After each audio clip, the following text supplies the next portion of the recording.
በፍጹም ልብ በእግዚአብሔር ምኑን ታመን፣ በራስ ማስተዋል አትደገፍ። በራስ ማስተዋል የምትደገፍ ከሆነ በእግዚአብሔር መታመን አትችልም። በእግዚአብሔር ደግሞ ታመናለሁ የምትል ከሆነ ደግሞ በራስ ማስተዋል ምን መሆን አትችልም፣ መደገፍ አትችልም።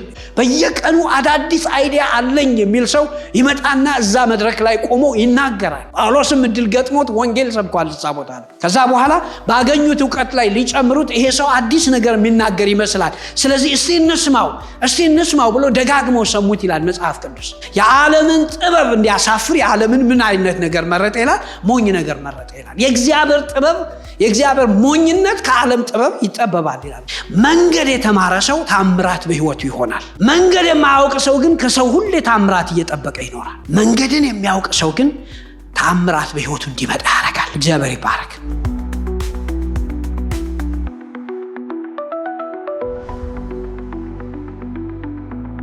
ምሳሌ መጽሐፍ ምዕራፍ 3 ላይ መጽሐፍ ቅዱሶቻችንን እናወጣና ከቁጥር 5 ጀምሮ ያለውን ሐሳብ አብረን እንመለከታለን። እግዚአብሔር የተባረከ ይሁን።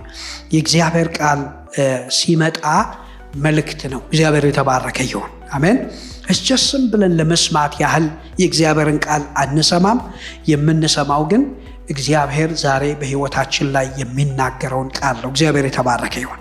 እግዚአብሔር ልባቸውን ወደሱ ለሚመልሱ ይናገራል ይላልና ከዛ በኋላ እግዚአብሔር በሕዝቡ ላይ ሰላምን ይናገራል ይላል። እስቲ ዛሬ በሉ እስቲ እግዚአብሔር በቤቴ ላይ በሉ እስቲ ሰላምን ይናገራል። እግዚአብሔር በሉ እስቲ ድምጻችሁን ሰብሰብ አድርጉና እግዚአብሔር በሉ እስቲ በሕይወቴ ላይ ሰላሙን ይናገራል። እግዚአብሔር የተባረከ ይሁን። በእግዚአብሔር ዓይን ፊት መልካም ያልነበሩ ነገሮች እግዚአብሔር ድምፅ ሲያወጣባቸው፣ እግዚአብሔር ሲናገርባቸው በእግዚአብሔር ፊት በእግዚአብሔር ዓይን ፊት ምን ይሆናሉ ማለት ነው? መልካም ይሆናሉ ማለት ነው። እግዚአብሔር የተባረከ ይሁን። አሜን። ስለዚህ ምሳሌ ምዕራፍ 3 ቁጥር 5 ላይ እንደዚህ የሚል ቃል እናነባለን።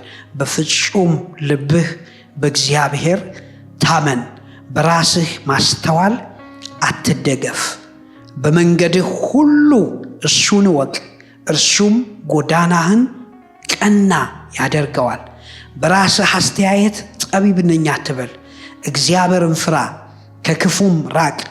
ይህ ለሰውነትህ ጤንነት ለአጥንትህም ልምላሜን ያመጣልሃል። እግዚአብሔርን ከሀብት አክብር፣ ከምርት ሁሉ በኩራት አክብረው። ይህን ብታደርግ ጎተራህ ሞልቶ ይትረፈረፍልሃል፣ መጥመቂያህም በአዲስ የወይን ጠጅ ትፍ ብሎ ይሞላል ይላል። እግዚአብሔር ይባረክ። አሜን። ምን አይነት ብለሲንግ ነው እዚህ ጋር የምናነበው? እግዚአብሔር የተባረከ ይሁን። ምን አይነት ብለሲንግ! እሱ ጎዳናህን ምን ያደርገዋል? ቀና ያደርገዋል። ለሰውነት ጤንነት ለአጥንትም ልምላሜን ያመጣልሃል። እግዚአብሔር የተባረከ ይሁን። ዝቅ ብላችሁ ደግሞ ሲናገር ጎተራህ ሞልቶ ይትረፈረፋል፣ መጥመቂያህም በአዲስ ወይን ጠጅ ትፍ ብሎ ምን ያደርጋል? ይሞላል። እግዚአብሔር የተባረከ ይሁን። These are the promises of God። የእግዚአብሔር ተስፋዎች ናቸው ለኛ። እግዚአብሔር የተባረከ ይሁን። ስለዚህ የእግዚአብሔር ቃል የሚነግረን የእግዚአብሔር ሐሳብ ከሆነ የእግዚአብሔር ቃል የሚነግረን የእግዚአብሔር ልብ ከሆነ ኢሳይያስ እንዳለን ኢሳይያስ ምዕራፍ 55 ላይ ምንድነው የሚለው? እኔ የምልከው ቃል አለ። እግዚአብሔር ይባርክ። አሜን። ዝናብና በረዶ እንደሚወርድ ምድርን እንደሚያጠጣት እንደሚያረካት ከዛ ደግሞ ፍሬን እንድትሰጥ እንድታበቅል እንደሚያደርጋት እንጂ በከንቱ ወደ እኔ እንደማይመለስ ከአፌም የሚወጣው ቃል እንዲሁ ነው። ምን ማለት ነው? እንደዛው በሕይወታችሁ ያደርጋል። እኔ የምናገረው ቃል ካፌ የሚወጣው ቃል በሕይወታችሁ ውስጥ ምንን ያመጣል? ፍሬን ያመጣል። በቃ እግዚአብሔር ለክፋት አይናገርም በሕይወታችን። እግዚአብሔር በረከትን ነው በሕይወታችን ላይ የሚናገረው፣ ፍሩትፉልነስን ነው በሕይወታችን የሚናገር። ከዛ በኋላ ደግሞ የምልከው ቃል አለ የምሻውን ያደርጋል፣ የላኩትን ደግሞ ምን ያደርጋል አለ ይፈጽማል። ስለዚህ ይሄ የእግዚአብሔር ቃል የሚነግረን ጎዳና ቀና ይሆናል፣ ለሰውነት ጤንነት ይሆንልሃል፣ ለአጥንት ልምላሜ ይሆንልሃል፣ ጎተራህ ሞልቶ ይትረፈረፋል፣ መጥመቂያም በአዲስ የወይን ጠጅ ይሞላል። እግዚአብሔር የተባረከ ይሁን። እስቲ እግዚአብሔር በሉ እስቲ ለእኔ የሚያየው ይህንን ነው በሉ እስቲ። እግዚአብሔር ይባረክ። ለእኛ ጌታ የሚያየው ነገር ያ ነው። እግዚአብሔር የተባረከ ይሁን።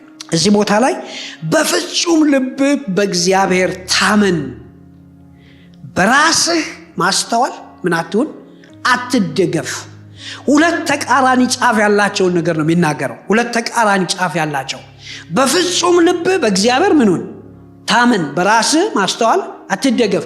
በራስህ ማስተዋል የምትደገፍ ከሆነ በእግዚአብሔር መታመን አትችልም። በእግዚአብሔር ደግሞ ታመናለሁ የምትል ከሆነ ደግሞ በራስህ ማስተዋል ምን መሆን አትችልም፣ መደገፍ አትችልም።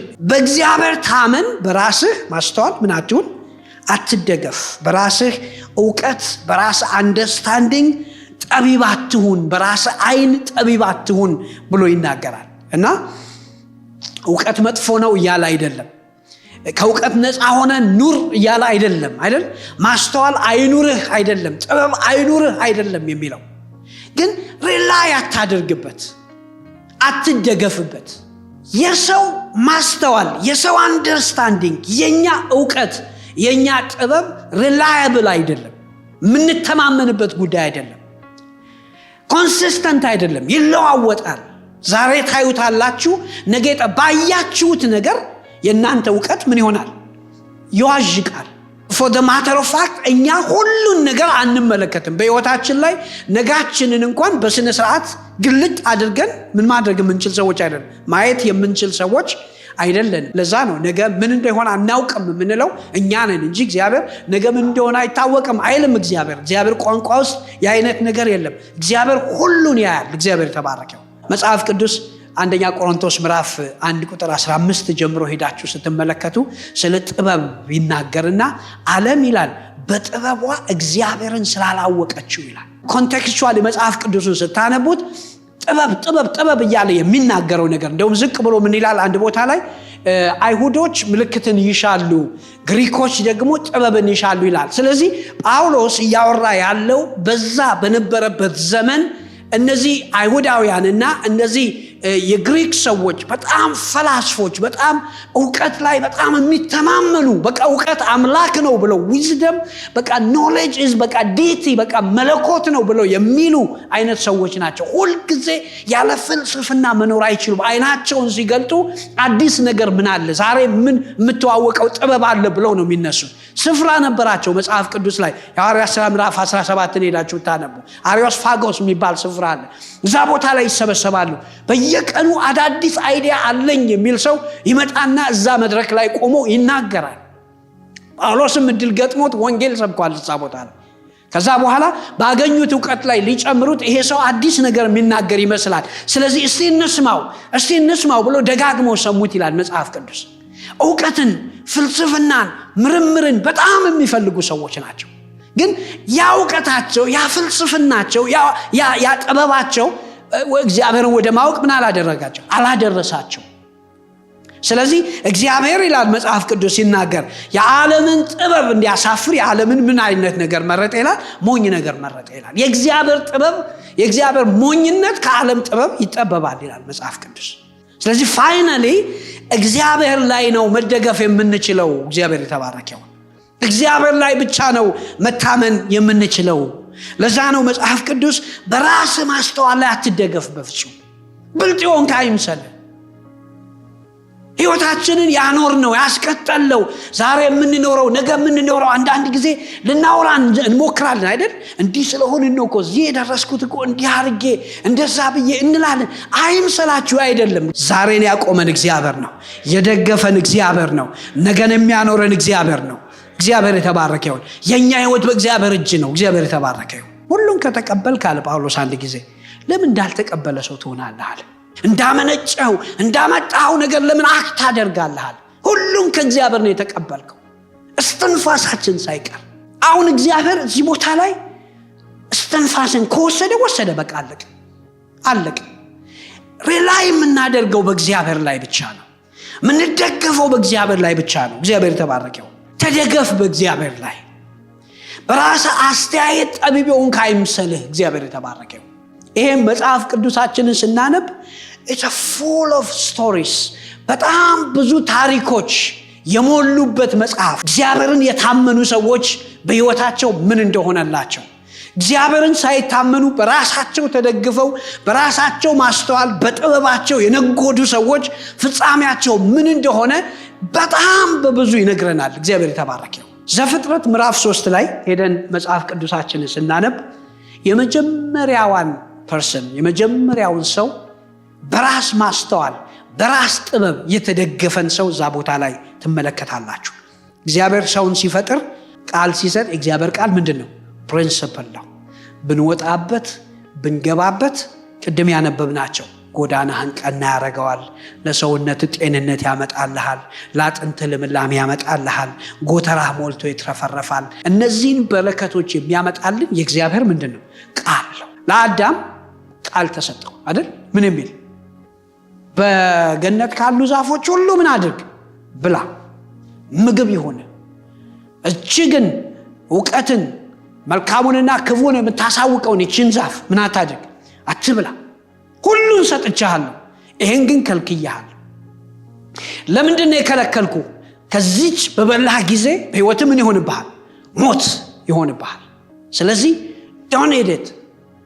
አሁን አዳም በደስታ የእግዚአብሔርን ቃል ተቀበለና I don't know for how long ኖረ፣ በሕይወት ኖረ። በቃ እግዚአብሔር የተባረከው የእግዚአብሔርን ትእዛዝ እየታዘዘ እግዚአብሔርን እየፈራ እግዚአብሔር ያለውን ነገር እያደረገ ከእግዚአብሔር ጋር ኮሚዩን እያደረገ ከእግዚአብሔር ጋር ወክ እያደረጉ ለረጅም ጊዜ ኖሩና በኋላ ሰይጣን መጥቶ አንድ ነገር አስተዋወቃቸው። አይ አላቸው፣ አይ ይሄን እኮ እግዚአብሔር የከለከላችሁ እንደሱ መልካሙንና ክፉን ምን እንዳታደርጉ ነው፣ እንዳታውቁ ነው። ስለዚህ ምን መጣለት ማለት ነው? ቾይስ የሚባል ነገር መጣለት። you can choose this or this one። በዚህኛው መንገድ መሄድ ትችላለህ ወይም በዚህኛው። then ሔዋንን ነው ዳያሎጓን የምንመለከተው አይደለም? አየችው፣ ተመለከተችው። መጀመሪያ ላይ እግዚአብሔር እንዳትነኩት እንዳትበሉትም ብሎናል አለችና ተናገረች። ከዛ በኋላ ለምንድነው ያላችሁ ሲላት ትሞታላችሁ ብሎናል። ሰይጣን ምን አላት? አትሞቱ፣ እንደሱ እንድትሆኑ ነው። that word ከተቀበለችው በኋላ ያንን ወርድ ማሰላሰል ጀመረች አይደል? ያሰላሰለችው ስትሄድ እውነት እኮ ሊሆን ይችላል ማለት ጀመረች። ፐርሰፕሽኗ ተቀየረ፣ አመለካከቷ ተቀየረ። እውነት እኮ ሊሆን ይችላል። እግዚአብሔር ብንሆንስ፣ እግዚአብሔር ከኛ የሰወረው ነገር ቢኖርስ? አሁን ሺስታቱ ላይ በራሷ ማስተዋል ላይ በራሷ ዕውቀት ላይ ከእግዚአብሔር ከተናገረው ከእግዚአብሔር ቃል ይልቅ በራሷ ዕውቀት ላይ ለመደገፍ ጀመረች። the more she does that በዛውስ በተወሰደች ጊዜ በዛውስ በተወሰደች ቁጥር ምን ይሆነባት ሄደ? አሁን ድሮ የሞት ነው ያለችው የምታልፈው ያዛፍ አሁን ምን ሆነላት? ዕውቀት የሚሰጥ በጣም አይንን የሚከፍት ለአእምሮ በጣም ቆንጆ የሆነ አይደል? መልካም እንደሆነ አየች ይላል መጽሐፍ ቅዱስ እዛ ቦታ ላይ። በቃ ለመብል ለዕውቀት አይንን ለመክፈት መልካም እንደሆነ አየች። ስለዚህ ተቀየረባት። አሁን ተገላበጠ። ድሮ እግዚአብሔር ቃል ነው መልካም ለሷ፣ አሁን ግን እግዚአብሔር የከለከለው ነገር ነው መልካም ለሷ። ስለዚህ ወሰደችና ሪላ ያደረገች ማለት ነው ከእግዚአብሔር ቃል ውጪ። ስለዚህ ምን ማለት ነው ሪላይ ማድረግ ማለት? መታመን ወይም መደገፍ ማለት ምን ማለት መሰላችሁ? በእግዚአብሔር መደገፍ ማለት ቃሉን ተቀብሎ በቃ በሱና በሱ ላይ ብቻ ዘና ብሎ መቀመጥ without any አማራጭ እሱንና እሱን ብቻ አምኖ መከተል። እግዚአብሔር የተባረከ። second thought always danger አለው።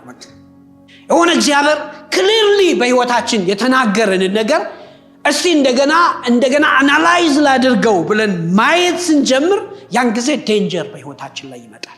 ጥቂት ሰዎችን ከመጽሐፍ ቅዱስ አሳያቸዋል እንደወረደ የእግዚአብሔርን ነገር ተቀብለው የእግዚአብሔር የሆነ ነገር በህይወታቸው ተአምራት የሆነላቸው። እግዚአብሔር የተባረከ ይሁን። አሜን። አንዷ ማርያም ነች። ማርያም የጌታችን የኢየሱስ ክርስቶስ እናት። ስለ ልጇ ስለ ኢየሱስ ክርስቶስ እንደሚወለድ መልአኩ መጥቶ ሲያበስራት በጣም ተሰምቶ የማይታወቅ ነገር፣ ሞኝነት የሆነ ነገር፣ ሊታመን የማይችል ነገር ነው የተነገራት አይደል? ዘካርያስ ተጠራጥሯል አይደል? ወንድ ልጅ ትወልዳለህ ሲባል እኮ ተጠራጥሯል አይደል? እሱ እኮ ፖይንት ኦፍ ሪፈረንስ አለው።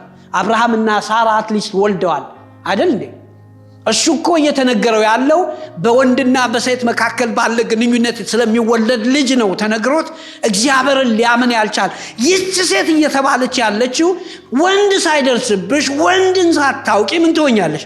ልጅ ትወልጃለች ነው እየተባለች ያለችው። በጣም ማይንድን ቻሌንጅ የሚያደርግ ነገር ነው እየተነገራት ያለው። የማይታመን መቀበል የማይቻል ነገር ነው እየተነገራት ያለው። ግን ምን አለች? ፋይናሊ የጌታ ባሪያ አለች። እግዚአብሔር የተባረከ ይሁን። እንደምን ይሆንልኝ? እንደ ቃልህ ይሆንልኝ። I believe your word። እግዚአብሔር የተባረከ ይሁን። ምክንያቱም የእግዚአብሔር ፕሬዘንስ የነበረበት ሪሊ በቃ ሹር ነበረች ከእግዚአብሔር የመልእክት እንደመጣ። እግዚአብሔር የተባረከ ይሁን። ስለዚህ ምን አደረገች? ጌታ ሆይ አለች፣ ቃል በሕይወቴ ይሆንልኝ አለች። እግዚአብሔር የተባረከ ይሁን። መንፈስ ቅዱስ በአንቺ ላይ ይመጣል፣ የልዑል ኃይል ይጸልልሻል። ስለዚህ ከአንቺ የሚወለደው ቅዱሱ የእግዚአብሔር ልጅ ይባላል ስትባል አሜን አለች። እግዚአብሔር የተባረከ ይሁን። ገብቷት ብላ እንደሆነ አላውቅም። በሕይወቷ በነፍሷ የሚያልፈው ያ ሁሉ መከራ፣ ያ ሁሉ ስቃይ፣ ያ ሁሉ መሸሸግ ነበረባት። ተሸሸገች ይለናል መጽሐፍ ቅዱስ። ያ ሁሉ ሚስ አንደርስታንዲንግ፣ ዮሴፍ ሊተዋት ነበረ። በቃ እቺ ሴት አርግዛለች፣ ከየት እንደሆነ ጸንሳለች፣ ከየት እንደሆነ አይታወቅም። ስለዚህ እሷን ትቼ ዞር ብል ይሻለኛል ብሎ እንዳዋርዳት በስውር ሊተዋት አሰበ ይላል። ያ ሁሉ ነገር፣ ያ ሁሉ መከራ በሕይወቷ እንደሚመጣ ምን ያህል አናላይዝ አድርገው እንደሆነ አላውቅም። እሺ አሜን ያለችው ግን አሜን አለች። እግዚአብሔር የተባረከ ይሁን። አሜን። ሚራክል ወደ ሕይወቷ ገባ። ተአምራት ወደ ሕይወቷ ገባ። እግዚአብሔር የተባረከ ይሁን። ሁለተኛ ነገሥት ምዕራፍ 4 ላይ ያቺ ምንም ያልነበራት የነቢይት ሚስት የነበረች ትዝ ይላችኋል። ወደ ኤልሳ መታ ስታለቅስ ምን አለች? ባሌ እግዚአብሔርን የሚፈራ እግዚአብሔርን የሚያገለግል ሰው ነበር። ሲሞት ምንም አልተወልንም፣ ትተወልን የሄደው ዕዳ ብቻ ነው። ስለዚህ ባለዕዳዎች መጥተው እነዚህ ያበደሩን ያዋሱን ሰዎች መጥተው ልጆቼን ባሪያ አድርገው ሊወስዱብኝ ነው፣ የእግዚአብሔር ሰው አግዘኝ እርዳኝ ብላ ያለቀሰች መታ ጮች አይደል? ኤልሳ ምንድነው ያላት? በሉ እናዋጣላችኋለን፣ በቃ እስቲ ፈንድሬዝ ይደረግ እስቲ ምናምን ነገር ብሎ ሰው አልሰበሰበም አይደል? ምንድነው ያላት? ምንድነው ያለው በቤትሽ? እግዚአብሔር ይባረክ። አሜን። እቺ ትንሿ ዘይት፣ ትንሿ ዱቄት አይደል? ትንሽ ነገር የነበረችው በሂጅና ማሰሮችሽን ከሰፈር ሰብስቢና አታሳንሽው፣ አምጪና በርሽን በኋላ ዘግተሽ ያችን ዘይት ምን ማድረግ ጀምሪ? መቅዳት ጀምሪ። ዛሬ ያለው ሰው ቢሆን አሁንስ እንደው አበዙት፣ አሁንስ እንደው ምን አይነት ነገር ነው አይደል? ነማን ብሏል፣ በኋላ መጣላቸዋል። እኔ እንደው እጁን ጭኖ የሆነ የተለየ ነገር እንዲያደርግልኝ እንጂ ብዬ ወይ ደግሞ ሰው ሰብስቦ ገንዘብ እንዲያሰበስብልኝ እንጂ ይሄን ሞኝነት ይሄን ጨዋታ ምን እንድጨዋት ምን አይነት ነገር ነው ብላ አልሄደችም። እግዚአብሔር የተባረከው እንደወረደ የእግዚአብሔርን ቃል ምን አደረገች? ተቀበለች። ፉሊሽነስ ነው ይሄ አይደል? በራሷ ማስተዋል ምን አልሆነችም፣ አልተደገፈችም። እግዚአብሔር የተባረከው it's foolishness, completely foolishness። ጊዜ ማጥፋት ነው፣ waste of time ነው። ግን ተቀበለችው። እግዚአብሔር የተባረከው የእግዚአብሔር ቃል መጣላት፣ ምን አደረገችው? ተቀበለችው። እግዚአብሔር የተባረከ ይሁን። በሕይወቷ የሆነውን ነገር እናውቃለን። የማያልቅ የእግዚአብሔር በረከት። እግዚአብሔር የተባረከው በቃ እስክትጠግብ ድረስ እግዚአብሔር ይባረክ፣ በቃኝ እስክትል ድረስ የሆነ የእግዚአብሔር በረከት ወደ ቤቷ ውስጥ ገባ። እግዚአብሔር የተባረከ ይሁን። ኢያሱ መጽሐፍ ላይ ምዕራፍ 6 ላይ አይደል? ማሳያችሁ እምነት እንዲሆንልን ነው። እግዚአብሔር የተባረከ ይሁን። እግዚአብሔር ቃል ታሪክ ብቻ አይደለም፣ የሆነ ሂስትሪ ቡክ አይደለም። እግዚአብሔር ይባረክ። ኢያሪኮ ግንብ ጋር ሲደርሱ ያንን የሚያክል ትልቅ ቅጥር በጣም ሰው በመሳሪያም በታንክም አይዶኖ በዚህ ዘመን ታንክ አለ ምናምን በዛም ለማፍረስ የሚያስቸግር እጅግ በጣም ጸንቶ የተሰራ ግንብ እግዚአብሔር ምን አላቸው? ሂዱና ኢያሪኮን 7 ቀን ምን አድርጉት? ዙሩት። በቅጥር ላይ ያሉ ሰዎች አሉ፣ ያዩዋቸዋል። እነዚህ ደግሞ ያበዱ ሰዎች ምንድነው የሚያደርጉት? አሁን ዝም ነው፣ ምንም ድምፅ የለም፣ ንግግር የለም። 7 ቀን አንድ ቀን ይነሱና ዞረው ሲጨርሱ ሄደው በየድንኳኖቻቸው ውስጥ ይተኛሉ። 2ኛ ቀን መጣ፣ እንደገና ይዞራሉ። 3ኛ ቀን መጣ፣ ይዞራሉ። ዞረው እግዚአብሔር ደግሞ ምን አላቸው? በ7ኛው ቀን ስንት ዙሩት? 7 ጊዜ ዙሩት። can you imagine how tiring it is? እንደሚያደክም ስለ አንድ ሰፈር አይደለም የምናወራው። ስለዚህ እንትን አይደለም የምናወራው፣ ቤት አይደለም፣ ስለ ምድር ነው፣ ስለ ቅጥር፣ ስለ ኢያሪኮ ነው የምናወራው። 7 times ዙሩታል። ደን በ7ኛው ደግሞ ምን አድርጉ አለ? ጩሁ አላቸው። እግዚአብሔር ይባረክ። ምን አድርጉ? ጩሁ። ምን ያገናኘዋል ከአጥር ጋር? ምን ያገናኘዋል ከመውረስ ጋር? እግዚአብሔር ግን በዛ መስራት ፈለገ። በቃ እግዚአብሔር የተባረከ ይሁን። አሜን። they were relying በራሳቸው አናሊቲክ በቃ ብለው በቃ ኮሚቴ መርጠው እስቲ በቃ ይሄ ነገር ይሄ አሳበደን እኮ ይሄ ኢያሱ የሚባል ሰው ሙሴን ብንገላገለው ከሱ ደግሞ የባሰ መጣብን ምናምን ነገር ቢሉ ኖሮ ይኸውላችሁ ኢያሪኮን ግንብ እዛው ያዩት ምን ያደርጉ ነበር? ይቀመጡ ነበር። ግን እግዚአብሔርን ምን አደረጉት? አመኑት። በቃ መንፈሳዊ ነገር የእምነት ጉዞ ነው። እግዚአብሔር የተባረከ ይሁን። የሆነ ተፈላሳፊ አትሁን። እግዚአብሔር የተባረከ ይሁን። አማኙን እግዚአብሔር የሚናገረው ነገር ይዝል እመን። እግዚአብሔር የተባረከ ይሁን። አሜን። በእውነት አሁን የጠፋብን እሱ አይመስላችሁም? በዚህ ትውልድ መካከል ብዙ ጥቅስ እናውቃለን፣ ብዙ ቃል እናውቃለን፣ ብዙ እንሰብካለን፣ ብዙ እንሰበካለን። በጣም የሚገርሙ ዝማሬዎች አሉ። ነገሮቻችን ሁሉ ኳሊቲ የሆኑ ነው ከውጭ ሲታዩ፣ ግን እምነት አጥተናል። የእግዚአብሔርን ነገር ያንን ሞኝነት በእግዚአብሔር ላይ የምንደገፍበትን ያንን ሪላይ የምናደርግበትን ነገር አጥተነዋል። እና አንዳንዴ እመኛለሁ፣ በእውነት ነው የምላችሁ፣ የኖርኩባቸው ዘመኖች አሉ ምንም ሳይኖር እግዚአብሔር በእውነት ሰው እንደሚያኖር ያየሁባቸው ጊዜዎችና ዘመኖች አሉ። ምንም ሳይኖር ያለ ደሞዝ ያለ ምን ቤት ኪራይ ተከፍሎ ምግብ ተበልቶ ወተን ገብተን ተገባብዘን ዘናፈታ ብለን አሁን ባንክ አካውንታችን ውስጥ ተቀምጦ ካለን ስትረስ ጋር ያለንን ጭንቀት የሌለን የሰላም ህይወት በታምራት ኖረናል። እግዚአብሔር የተባረከ። በእውነት አንዳንዴ ስጸልይ ጌታው ያ ዘመን ናፈቀኝ እላለሁ። ለምን ብልጦች ሆንን። አሁን በጣም ብልጦች ነን። ስትራቴጂ በቃ በህይወታችን ላይ በቃ ምናምነው ብዙ ስትራቴጂ ነው በቃ አይደል? አሁን ደግሞ ቻትጂፒቲ መጥቷል፣ ብዙ ነገር ያፈጥንልናል ኢንፎርሜሽን ጋዘር ለማድረግ አይደል? ወደ እዚህ ጋር ሲያመን ቻትጂፒቲ እዚህ ጋር የሚወጋይ ለምንድን ነው ስንለው የንትን ይሆናል ይለናል። ከዛ እንትን ላይ ሄደን እዛ ሰልፍ ካውንተር ላይ ሄደን የንትን ገዝተን መዋጥ እንጀምራለን። መጸለይ ሩቅ ሆኖብናል አይደል? መጸለይ በጣም ሩቅ ሆኖብናል።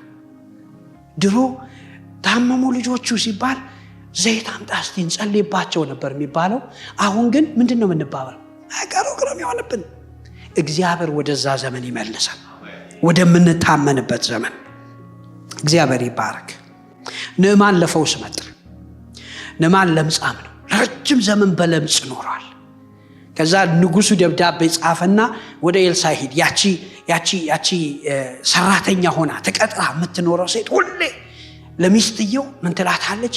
ይኸው ንዕማን እኮ ትላታለች፣ በጌታው ፊት እዛ ባለው በነብዩ ፊት ቢቆም ትላታለች፣ ተፈውሶ ነው የሚመጣው ትላታለች። በቃ ስደተኛ ነች፣ ስታተሷ ለው ነው፣ ተቀጥራ ነው የምትሰራው። በእግዚአብሔር በአምላኳ ግን ትተማመናለች። እግዚአብሔር ይባረክ። በእስራኤል ምድር ፈውስ አለ ትላታለች። እግዚአብሔር ይባረክ። አሜን። እዛ ነብዩ ጋር ቢቆም ለምጹ ጋር አብሮ አይኖርም ይሄ ሰውዬ ትላታለች። እግዚአብሔር ይባረክ። ስለ ጭቅጭቋ ስትል ደብዳቤ አጻፈችና ወደ ንጉሱ ተላከ፣ ወደ እስራኤል ንጉስ ተላከ። አነበበው ደብዳቤው። ሲያነበው ምንድነው የሚለው? ይሄን ሰው ከለምጹ እንድትፈውሰው የሚል ደብዳቤ ነው። ልብሱን ቀደደ ይላል የእስራኤል ንጉስ። እኔ በእግዚአብሔር ፋንታ ነኝ ወይ ይሄንን ሰው ለምጻም መፈውሰው? እኔ በእግዚአብሔር ፋንታ ነኝ እና ነገር ፈልጎኝ ነው፣ ሊዋጋኝ ፈልጎ ነው ሲል ኤልሳ ሰማ። ይሄንን ኤልሳ ሲሰማ ላከው ባክ ወደ እኔ ያለው። እግዚአብሔር ይባረክ። አሜን። በእስራኤል ነብይ እንዳለ ይታወቅ ዘንድ ላከው ወደ እኔ ያለው። እግዚአብሔር ይመስገን። አሜን። ወደ ኤልሳ ሲሄድ ኤልሳ ምን አለው? ሂድና በዮርዳኖስ ወንዝ ውስጥ 7 ጊዜ ብቅ ጥልቅ በል ትነጻለህ አለው። ተናደደ። በቃ ይሄ ንዕማን ተናደደ። እኔ እኮ እዚህ የደፈረሰ ወንዝ ውስጥ ገብቼ እንደዚህ ብቅ ጥልቅ እኔ በአገሬ አባና ፋርፋ የሚባሉ እኮ ምን የመሳሰሉ በቃ ንጹህ የሆኑ ምኖች አሉ፣ ወንዞች አሉ እኮ እዛ ብሄድ እኮ አይቀለኝም ወይ አይደል? እኔ እኮ እጁን የሚጭንብኝ ነበር አይመስልም አይደል? እግዚአብሔር ቤት ውስጥ መተን ሁሉም ሰው ላይ እጅ ካልታጫነ ፈውስ የሚሆን አይመስልንም አይደል? just receive የምናደርገው እዚህ ቤት ውስጥ አሁን ያለ መንፈስ እኮ አለ። እግዚአብሔር የተባረከው። አሜን። ይሁላችሁ አንዳንዴ ኤክስፔክቴሽናችን ነው ከእግዚአብሔር ጋር የሚያስተላልፈን። ድሮ እኛ ባደግንበት ጊዜ አንድ የቸርች ስርዓት አለ፣ ወርሺፕ አለ፣ መዝሙር አለ፣ ቃል ይሰበካል። ከዛ ነው ወደ መገለጥ የሚሄደው ሰውየው የሚያስተምረው ማለት ነው። እና ሁሉም ሰው የሚጠብቃችን መገለጥ ነው። ጨጓራ ያለብህ አንድ ሰው ተፈውሰሃል፣ ኩላሊት ያለብህ አንድ ሰው እና እግዚአብሔር የነካን የሚመስለን እዛች ቦታ ላይ ሄደን የተናገረን ጊዜ ነው። ኖ አይደለም። ከተጀመረ ጀምሮ እስከሚያልቅ ድረስ እግዚአብሔር እየሰራ ነው። እግዚአብሔር የተባረከ አሜን። እየሰራ ነው። አሁን እግዚአብሔር እየተሰበከ እየሰራ ነው። እግዚአብሔር የተባረከ ይሁን። ከማን ላይ ምን በሽታ እንዳንከባለል አናውቅም፣ ምን እንዳነሳ አናውቅም። ከህይወታችን ላይ ቢኮኔክትድ ከእግዚአብሔር ጋር። ጳውሎስ አንድ ጊዜ እየሰበከ አንድ ሽባ ፊት ለፊቱ ተቀምጧልና እንትን ላይ ዊልቸር ላይ ተቀምጧል። ፊት ለፊቱ ተቀምጧል። ሲያየው ይላል የሚፈወስበት እምነት እንዳለው አወቀና ይላል በኢየሱስ ስም ተነሳና ተመላል። እየተሰበከ ነው። በቃ እየተሰበከ እምነት ለምንድን ነው ሲባል እምነት ከመስማት ነው፣ መስማት ደግሞ በእግዚአብሔር ቃል። እግዚአብሔር ተባረከ። እየሰማን ነው እምነታችን ራይዝ የሚያደርገው። ስለዚህ አንድ የሚያስተውል ከሱ ጋር የመጣ ብላቴና ነው ንዕማንን። እንደው ይሄ ሰውዬ ገንዘብ ቢጠይቅ ብር ወርቅ ቢጠይቅ ለዚህ ፈውስ ይሄን ያህል አምጣ ብትባል ትከፍል አልነበራል። ቀላል ነገር ስለተጠየቅ ለምን ይቀልብሃል? ለምን ይቀልብሃል? ትላንት እያልኩ ነበር አንድ ድራማ አይቼ ሰውየው እንትን ሄደና ዶክተሩ ጋር ሄደና ካርድ አውጥቶ ምን ብሎ ተመረመረ። ሲመረመር ምንም የለብህም አለው ዶክተሩ። እና ሂድ በቃ ምንም የለብህም፣ ምርመራው ውጤቱ የሚያሳየን ነገር ምንም አይደለም አለ። እንዲህ ዶክተርዬ ብሎ ተንበረከከልሽ እንዲህ በቃ። ከዛ በኋላ ዶክተሩ ገባውና እሺ አለ። እሺ ሂድና የካርድ አውጣ እንደገና የደም እንደዚህ የምናምን እንደዚህ ብሎ በጣም ብዙ ገንዘብ አስከፈለው ማለት ነው። ከዛ በኋላ መጨረሻ ላይ አሁን እንትን አለብህ፣ የበሽታ ስም ጠራና እንትን አለብህ፣ በቃ ሂድና መድኃኒት ገዝተህ። ከዛ እጁን ሳሞ ዶክተሩ ቴንኪው ዶክተር ቴንኪው አመሰግናለሁ። እና የከፈልንበት ነገር ብቻ ነው ውድም ይመስለን አይደል? በነፃ የሚመጣ ነገር። አሁን የእግዚአብሔር ነገር እኮ ለብዙዎች የሚቀልባቸው መሰላቸው ነፃ የሆነ ነገር ስለሆነ ነው አይደል?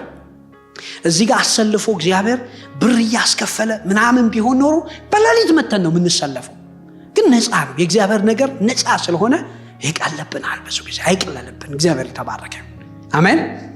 በኋላ ንዕማን መጨረሻ ላይ እሺ ብሎ ታዞ ገላው እንደ ልጅ ገላ ሆኖለት ተመለሰ ይለናል። እግዚአብሔር ይባረክ። ኤርምያስ 17 ላይ እንሂድ እስቲ። እግዚአብሔር ይባረክ። ኤርምያስ 17 ላይ ከ5 ጀምሮ እግዚአብሔር እንዲህ ይላል፣ በሰው የሚታመን ስጋ ለባሽ በስጋ ለባሽ የሚመካ ልቡንም ከእግዚአብሔር የሚያርቅ ምን የሆነ ነው? የተረገመ ነው። በሰው የሚታመን በእውቀቱ የሚታመን በጥበቡ የሚታመን በዛ ላይ የሚመካ ልቡን ደግሞ ከእግዚአብሔር የሚያርቅ። ምክንያቱም the more you rely on yourself እና with others እየሆነብን የሚሄደው ልባችን እየራቀ ነው የሚሄደው አይደል? ቅድም እየጸለይን ታነሳው ነበር። አብርሃም ምን አለ? ኖ አለ፣ እኔ በእግዚአብሔር ምን የሆንኩ ሰው ነኝ? የታመንኩ ሰው ነኝ። አንተ ብትሰጠኝ ዛሬ ገንዘብ ብትሰጠኝ ዛሬ ነገ ተነሳ ምን ትለኛለህ? አብርሃምን አበለጠንኩት ትላለህ። እኔ ግን እጄን ወደ ማን ያነሳው ሰው ነኝ? ወደ እግዚአብሔር ያነሳው ሰው ነኝ። እግዚአብሔር ተባረከ ይሁን። ስለዚህ አሁን ወደ እግዚአብሔር ክሎዘር የሆነ ከዚህኛው ሰውዬ ራሱን ያሸሸን ያለው እግዚአብሔር ተባረከ ይሁን። ስለዚህ ወደዛ ሰው ያስጠጋ ግን ራሱን ከእግዚአብሔር ራሱን ያሸሸን ያለው እና ልቡን ከእግዚአብሔር የሚያርቅ የተረገመ ነው ይልና ምን እንደሚሆንበት አስቡ። በምድረ በዳ እንዳለ ቁጥቋጦ ይሆናል። ምን እንደሚታያችሁ ደረቅ ነው የሚሆነው። ደረቅ። መልካም ነገር ሲመጣ ምን አያደርግም? አያይም። ሰው በሌለበት በጨው ምድር እንደ ምድረ በዳ በደረቅ ስፍራ ይቀመጣል። ይሄ እኮ የሰው ህይወት ነው። የሰው ህይወት ነው። የህይወት ኤክስፒሪየንስ ነው። በእግዚአብሔር ስንታመን ህይወታችን የረሰረሰ ነው የሚሆነው። እግዚአብሔር ይባረክ። ፕሬዘንስ ከህይወታችን አይጠፋም። እግዚአብሔር ይባረክ። የእግዚአብሔር ድምፅ ከህይወታችን አይጠፋም። መንፈሳዊ ነገር ደረቅ አይሆንብንም። መንፈሳዊ ነገር ሩቅ አይሆንብንም በእግዚአብሔር መታመን ስንችል። ቁጥር 7 ነገር ግን በእግዚአብሔር የሚታመን መታመኛውንም እግዚአብሔር ያደረገ የሆነለት ሰው ምንድነው ይላል? ብሩክ ነው፣ የተባረከ ነው። እግዚአብሔር የተባረከ። ይሄኛው ሰውዬ ምንድነው የሚመስለው? በውሃ ዳር እንዳለ እንደተተከለ ስሩም ወደ ወንዝ እንደሰደደ ዛፍ ነው። ሙቀት ሲመጣ ምን አይልም? አይፈራም በሉልኝ። ሙቀት ሲመጣ ምን አያደርግም? አይፈራም የሚለው ላይ አስምሩበት። እግዚአብሔር ይባረክ። ቅጠሉም ዘውትር እንደለመለመ ነው፣ በድርቅ ዘመን ምን አያደርግም? አይሰጋም የሚለው ላይ አስምሩበት። ፍሬያማነቱ አይቋረጥም፣ እሱም ላይ አስምሩበት። እግዚአብሔር ይባረክ። ምን ይለናል? አይፈራም። እግዚአብሔር የተባረከው። ፍርሃት በሕይወቱ ላይ አይጣበቅበትም። እግዚአብሔር የተባረከው። ፊር የሚባለው ነገር አጋንንታዊ ነው። ፊር የሚባለው ነገር የሰይጣን ነው። በእግዚአብሔር የሚታመን ሰው እታመናለሁ እያለ ምን መሆን አይችልም? መፍራት አይችልም። እግዚአብሔር የተባረከው። ለምን? የሱ ጉዳይ የሱ ነገር ያለው በእግዚአብሔር እጅ ላይ ስለሆነ በእግዚአብሔር እጅ ላይ ነኝ ይላል። እግዚአብሔር የተባረከው። በሕይወቴ የሚሆነው እግዚአብሔር የፈቀደው ነገር ነው። ጌታ ይባረክ። ሊመጣለው ይመጣል ይላል። ጻድቅ ግን በእምነቱ በሕይወት ምን ያደርጋል ይላል? ይኖራል ይላል። ፍርሃት ፊር የሚባለው ነገር አይፈራም። በእግዚአብሔር የሚታመን ሰው አይፈራም። በድርቅ ዘመን ደግሞ ምን አያደርግም? አይሰጋም። እግዚአብሔር ምን አለ? የሚሰማኝ አለ በእርጋታ ይቀመጣል። ከዛስ ከመከራ ስጋት ያርፋል። መከራና የመከራ ስጋት ሁለቱ የተለያዩ ነገሮች ናቸው። የመከራ ስጋት ማለት ሰው ዝም ብሎ ሲበረግግ ማለት ነው። በሕይወቴ እንዲህ ሊሆን ነው፣ ልጆቼ ላይ እንዲህ ሊሆን ነው፣ በቤቴ ላይ እንደዚህ ሊሆን ነው እያለ ዝም ብሎ ላልመጣ መከራ እየደነገጠ የሚኖር ስጋት ማለት እሱ እና አይሰጋም ይላል። ላይፉ ደግሞ ፍሩትፉል ይሆናል አለ። እግዚአብሔር ይባረክ። አይቋረጥም አለ። ምሳሌ መጽሐፍ ምዕራፍ 3 ላይ በራስ አስተያየት ጠበብተኛ አትበል፣ እግዚአብሔርን ፍራ፣ ከክፉም ራቅ፣ ይህም ለሰውነትህ ጤንነት። በመንገድ ሁሉ እሱን ወቅ ይልና እሱም ጎዳናህን ቀና ያደርገዋል ይላል። እግዚአብሔር ይባረክ። አሜን። እሱም ጎዳናህን ምን ያደርግልሃል? ቀና ያደርገዋል። ጎዳና ቀና ሲሆን ምን ማለት እንደሆነ ታውቃላችሁ? በቃ አይስተካከልም፣ አይሆንም ብላችሁ የምትሉት ነገር ተሰርቶ ይጠብቃችኋል። በቃ አያልቅም። ይሄ ነገርማ በእንዲህ አይነት ጊዜ እንዴት ሊያልቅ ይችላል? በቃ ይሄማ እንዴት ሊሆን ይችላል የምትሉት ነገር እግዚአብሔር ሰርቶ በቃ ያሳያችኋል። እግዚአብሔር የተባረከው። ለምን? መንገድን የሚያቃና እግዚአብሔር ስለሆነ። እግዚአብሔር ይባረክ።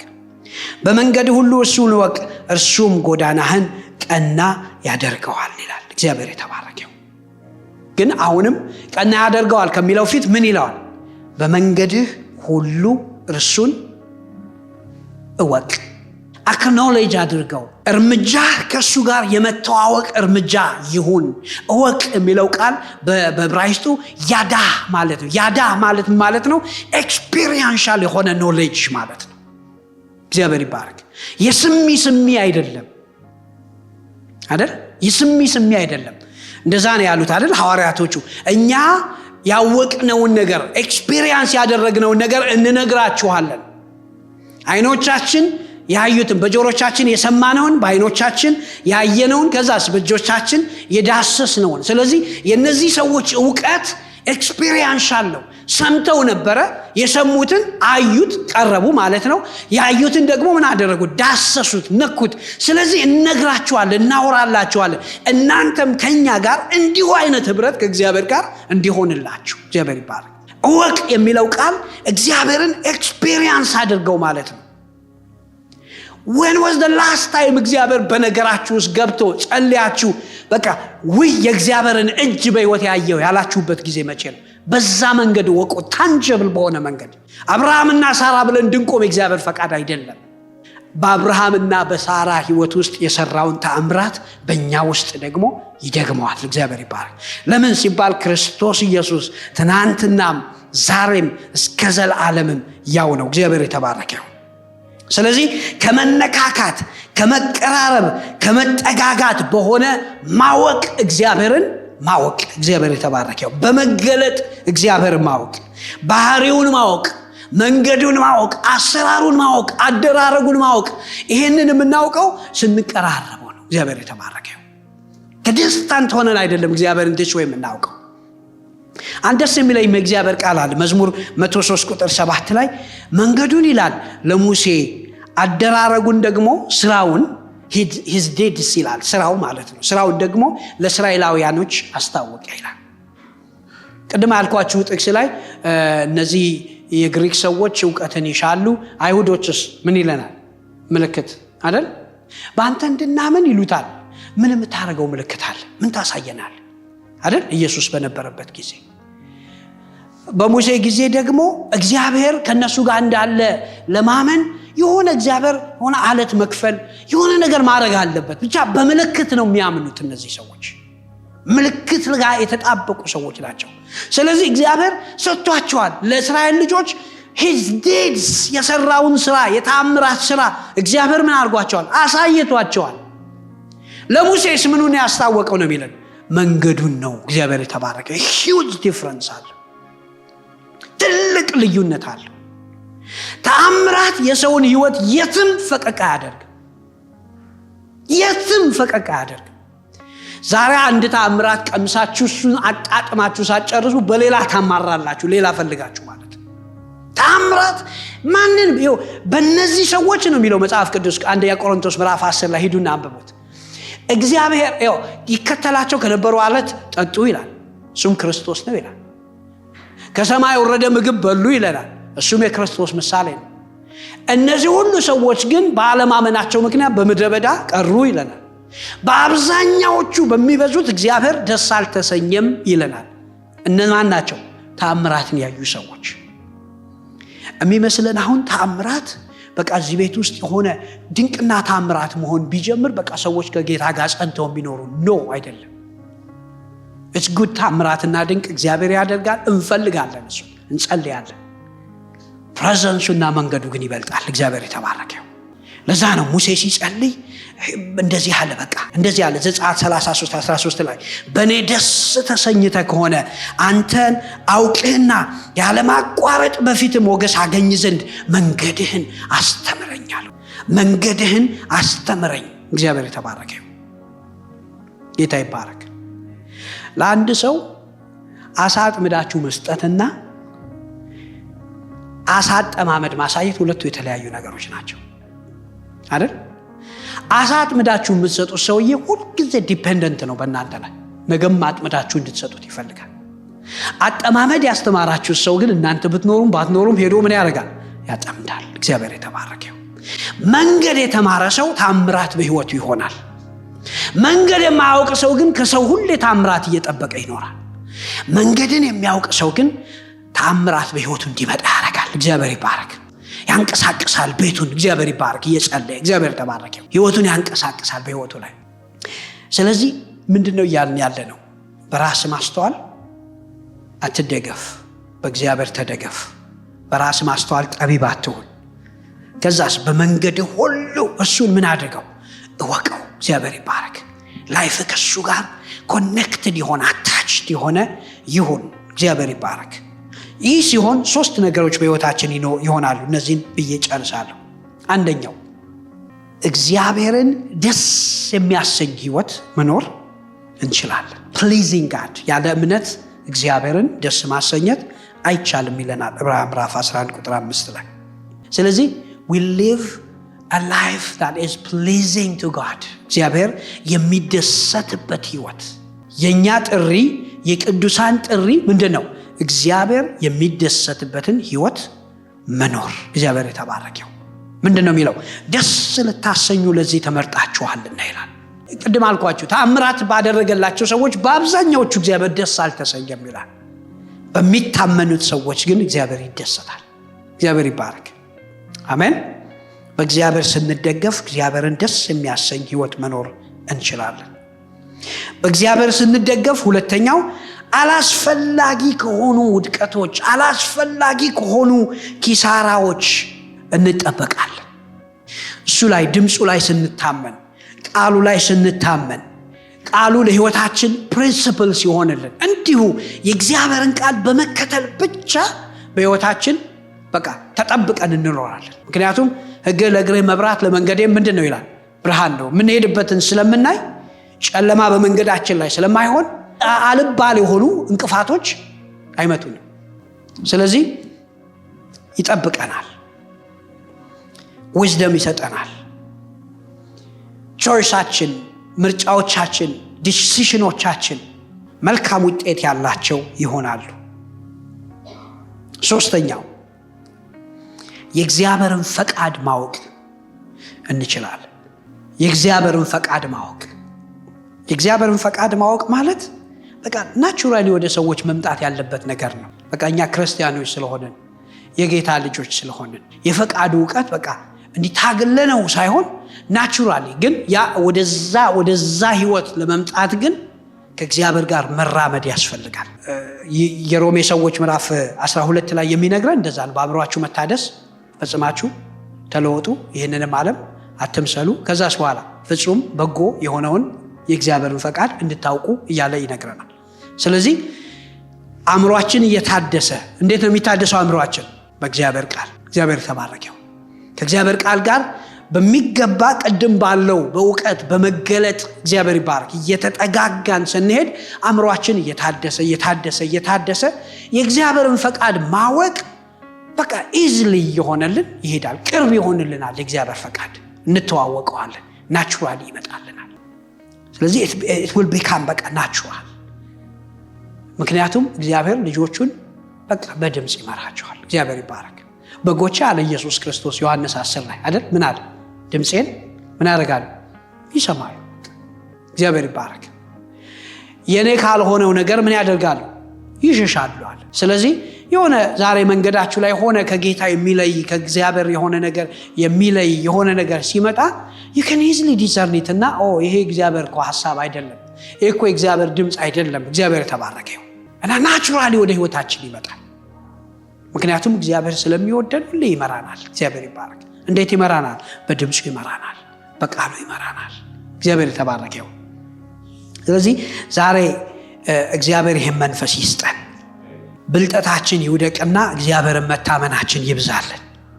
እግዚአብሔር ይባረክ። በነገሮቻችን ላይ በራሳችን እይታ በራሳችን ጥበብ በቃ በራሳችን የበቃን የሚመስሉን ነገሮች ዛሬ እነሱ ፌድ እያደረጉ በእግዚአብሔር መታመናችን በኢየሱስ ስም ይጨምራልን። ጌታ ይባረክ። ቆመን እንጸልያለን።